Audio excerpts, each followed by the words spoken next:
वर्धमान नामक शहर में एक बहुत ही कुशल व्यापारी दंतिल रहता था। राजा को उसकी क्षमताओं के बारे में पता था, जिसके चलते राजा ने उसे राज्य का प्रशासक बना दिया।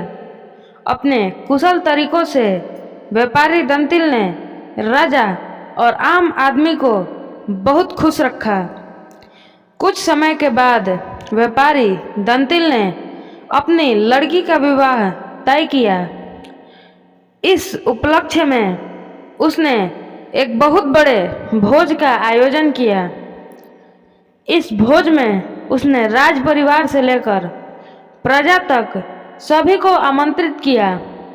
राजघराने का एक सेवक जो महल में झाड़ू लगाता था, वह भी इस भोज में शामिल हुआ, मगर गलती से वह एक ऐसी कुर्सी पर बैठ गया जो केवल राज परिवार के लिए रखी हुई थी।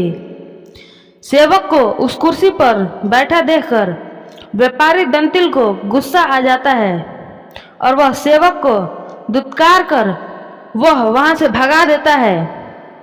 सेवक को बड़ी शर्मिंदगी महसूस होती है और वह व्यापारी दंतिल को सबक सिखाने का प्रण लेता है। अगले ही दिन सेवक राजा के कक्ष में झाड़ू लगा रहा होता है। वह राजा को अर्ध निंद्रा में देखकर बड़बड़ाना शुरू करता है। वह बोलता है, इस व्यापारी दंतिल की इतनी मजाल कि वह रानी के साथ दुर्व्यवहार करे।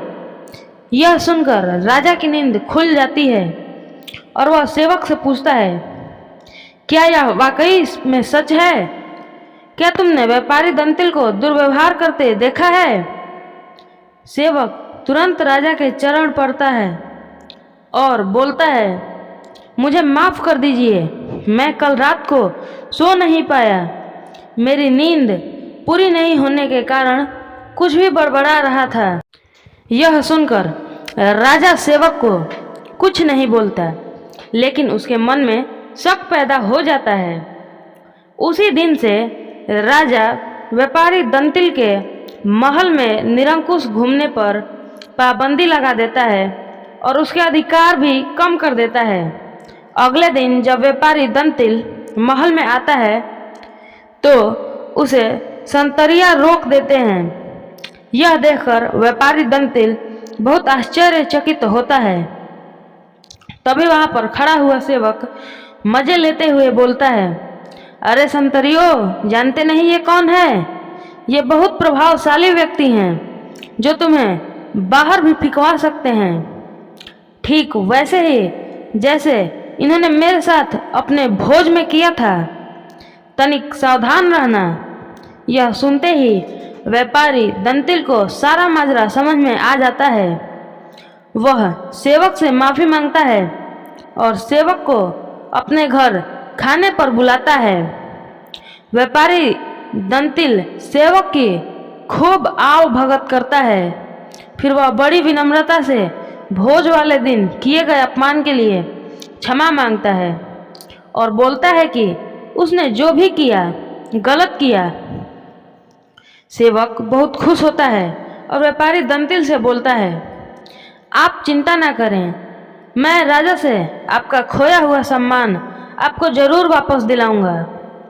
अगले दिन राजा के कक्ष में झाड़ू लगाते हुए सेवक फिर से बड़बड़ाने लगता है, हे भगवान, हमारा राजा तो इतना मूर्ख है कि वह गुसल खाने में खीरे खाता है। यह सुनकर राजा क्रोधित हो जाता है और बोलता है, मूर्ख, तुम्हारी यह हिम्मत! तुम अगर मेरे कक्ष के सेवक ना होते तो तुम्हें नौकरी से निकाल देता। सेवक फिर राजा के चरणों में गिर जाता है और दोबारा कभी न बड़बड़ाने की कसम खाता है। राजा भी सोचता है कि जब यह मेरे बारे में इतनी गलत बातें बोल सकता है तो इसने व्यापारी दंतिल के बारे में भी गलत बोला होगा। राजा सोचता है कि उसने बेकार में व्यापारी दंतिल को दंड दिया। अगले दिन राजा व्यापारी दंतिल को महल में उसकी खोई प्रतिष्ठा वापस दिला देता है। इस कहानी से सीख मिलती है कि व्यक्ति बड़ा हो या छोटा, हमें हर किसी के साथ सम्मान भाव से ही पेश आना चाहिए। दमनक से यह कथा सुनकर संजीवक ने कहा, ठीक है, तुम जो कहते हो वही करूँगा। तब दमनक ने उसे साथ लेकर पिंगलक के पास आया।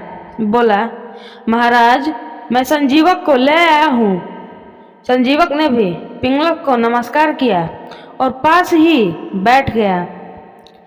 पिंगलक ने संजीवक बैल के ऊपर अपना दाहिना हाथ रखते हुए पूछा, आप इस वन में कहाँ से आए हैं? यहाँ कुशल से तो रहते हैं? संजीवक ने अपनी सारी कथा सुना दी। पिंगलक ने उसकी कथा सुनकर उससे कहा कि तुम निडर होकर मेरे द्वारा सुरक्षित इस वन में विचरण करो।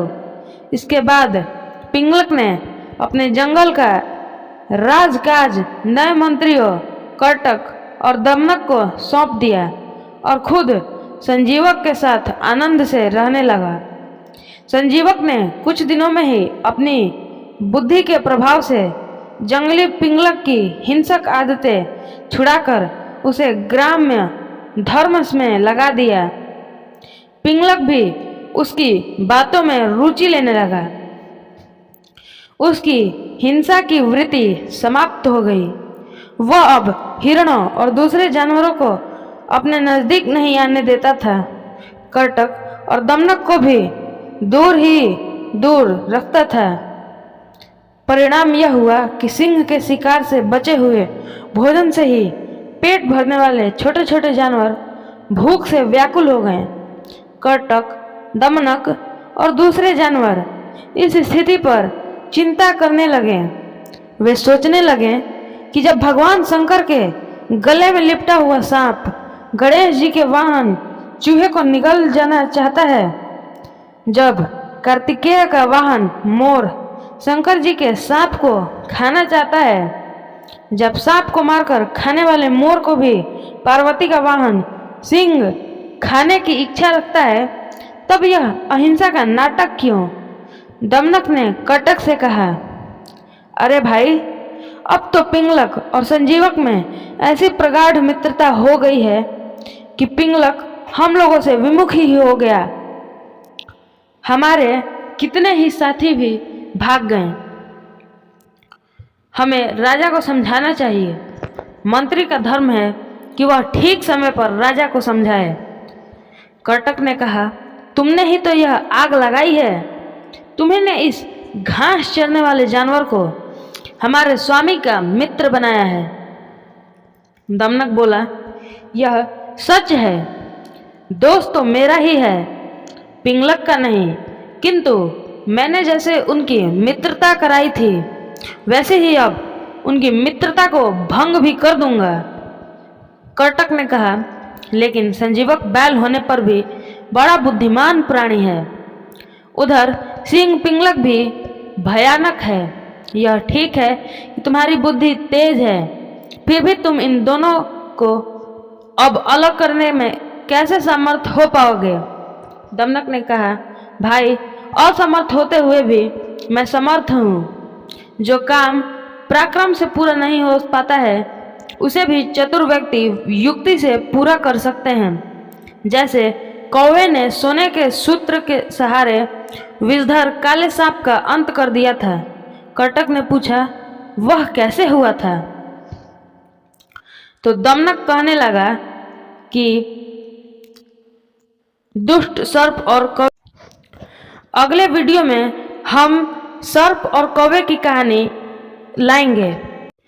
यह कहानी पंचतंत्र के प्रथम भाग यानी मित्र भेद की चतुर्थ कथा थी और हम ऐसे ही पंचतंत्र के सभी भाग अपने चैनल पर अपलोड करने वाले हैं। इसलिए हमारे चैनल को सब्सक्राइब करें और इस वीडियो को भी लाइक करें।